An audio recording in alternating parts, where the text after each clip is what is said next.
ကျွန်တော်တို့ယောက်ျားလေးတော်တော်များများကဘသူ့ကိုမှထုတ်မပြောပြတဲ့ရင်ထဲမှာလှုပ်ဝက်ထားတဲ့အရာတစ်ခုရှိတယ်။အဲ့ဒါအခြားအရာတော့မဟုတ်ရိုးရိုးတာမန်အရာတစ်ခုပဲ။ကျွန်တော်တို့ကမိန်းကလေးတွေစီရတယ်ဘီရင်တစ်ပါးလို့ဆက်ဆံတာမျိုးလိုချင်ကြတယ်။ဒါပေမဲ့တကယ်လက်တွေ့မှာတော့လူတော်တော်များများကကျွန်တော်တို့ရားသိမ်းရားထိုက်တဲ့ခံစားမှုမျိုးကိုမရကြဘူးလို့ခံစားနေကြရတယ်။ဒီဗီဒီယိုက brother အတွက်အတွေးမြင်အတစ်တွေဖြစ်ပေါ်လာစေလိမ့်မယ်။အဲ့ဒါကြောင့်မလို့ဒီဗီဒီယိုကိုတေချာနားထောင်ကြည့်ပါ brother နံပါတ်1 brother ကတန်မာတဲ့သူလားဒါမှမဟုတ်ပြုံးညံ့တဲ့သူလား brother ကအခုလက်ရှိ relationship တစ်ခုထဲမှာရှိနေမယ်ဆိုလို့ရှိရင် brother ရဲ့ကောင်မလေးဘက်ကနေပြီးတော့ရုတ်တရက်အေးဆက်ဆက်ဆံတာမျိုးဒါမှမဟုတ်အကြောင်းရင်းမရှိဘဲနဲ့ brother ကိုပုံအရင်ကထက်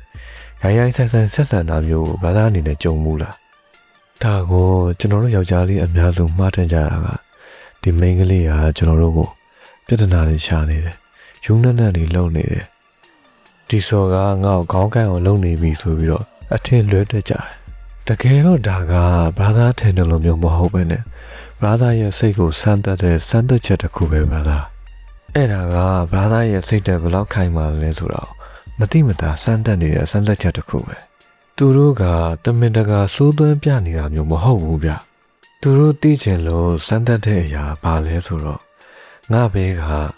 စိတ်တက်မာကြောတဲ့သူလားဒါမှမဟုတ်ငါဘာပြော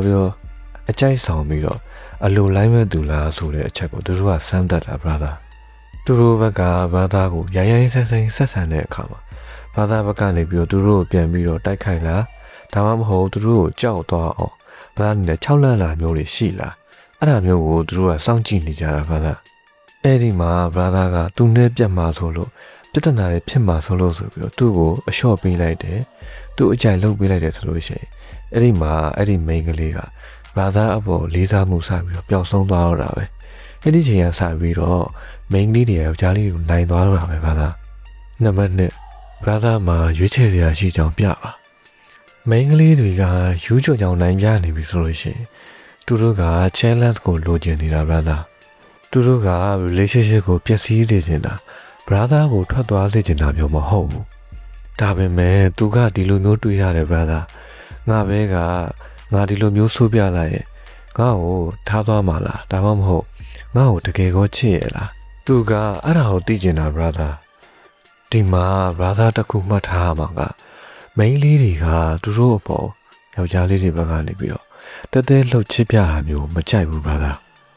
အဲ့တော့ကောင်မလေးဘက်ကနေပြီးတော့ brother ကိုအခုလိုမျိုးရိုင်းဆိုင်နေဆူဝါးတွေဆက်ဆံလာပြီဆိုလို့ရှိရင် brother အနေနဲ့ဘလို့ပါအောင်ထုတ်ဆုံးရမှာလဲဆိုတော့ brother ဘက်မှာတခြားရွေးချယ်စရာတွေရှိနေတယ်ဆိုတဲ့အကြောင်းသူ့ကိုသိအောင်ပြပါ brother ဒီမှာ brother ကိုအထင်မလွဲစေခြင်းနဲ့အကြောင်းအရာတစ်ချက်ရှိတယ် brother အဲ့ဒါကဘာလဲဆိုတော့ brother ရဲ့ကောင်မလေးက brother ပေါ်ရိုင်းလို့ဆိုပြီးတော့ brother ဘက်ကနေပြန်ပြီးတော့သူ့ကိုအရွေးတိုက်ခိုင်းတာမျိုးမဟုတ်ဘူး brother ကအဲ့ဒီမိန်းကလေးကိုထိချုံနိုင်တဲ့အပြင်တခြားအရာတွေကိုပါထိချုံနိုင်တဲ့ပါဝါရှိရဆိုတဲ့အကြောင်းသူ့ကိုအဓိကထားပြီးပြမှာ brother တကယ်လို့ brother ကသာ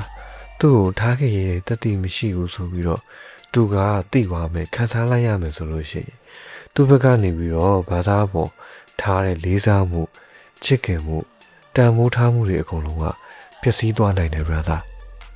အဲ့ဒီချိန်ကနေစပြီးတော့ brother တို့နှစ်ယောက်ရဲ့အချစ်ခီလန်းက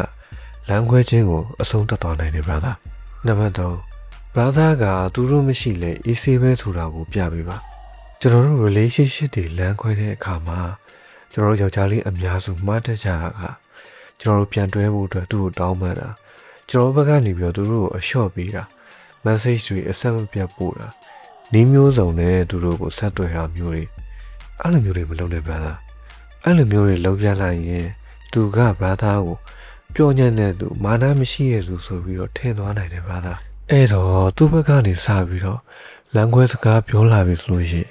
brother အနေနဲ့ပထမဆုံးချက်တစ်ချက်သိရမှာကသူကအရန်စိတ်ခံလာချက်တွေပြင်းထန်နေတဲ့အခြေအနေမှာရှိနေရဆိုတာကိုပါအဲ့ဒါကို brother အနေနဲ့တတိထားဖို့လိုအပ်ပါတယ်အဲ့တော့ဒီလိုအခြေအနေမှာအကောင်းဆုံးနည်းလမ်းကတော့သူ့ဘက်ကလမ်းခွဲစကားပြောလာပြီဆိုလို့ရှိရင် brother ဘက်ကနေပြီးတော့အေးဆေးတီတီငိမ့်အဲ့ဒီအရာကိုလက်ခံလိုက်ဖို့ပါပဲ brother okay မင်းမရှိလဲငါဘွားကို ပျော်ပျော်ရွှင်ရွှင်ဖြတ်တန်းနေတယ်လေဆိုတဲ့သဘောပဲ brother အဲ့လိုအချိန်တွေမှာ brother ကသူ့ကိုအရင်လိုမျိုးတက်လုံးမဖြစ်တော့ဘူးဘာသာအနေနဲ့ AC ဖြစ်နေရဆိုတော့ကိုသူကတိသွားတဲ့ခါကျလို့ရှိရင်သူ့ဘက်ကနေပြီးတော့ဘာသာကိုပြန်ပြီးတော့လေးစားလာလိမ့်မယ်သူ့အမားတွေကိုသူပြန်ပြီးတော့မြင်လာလိမ့်မယ်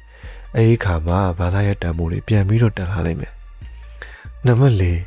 သူတို့ကအာနာပါဝါကိုတကယ်လိုချင်တာမဟုတ်ပါဘူးတကယ်တော့မိန်းကလေးတွေက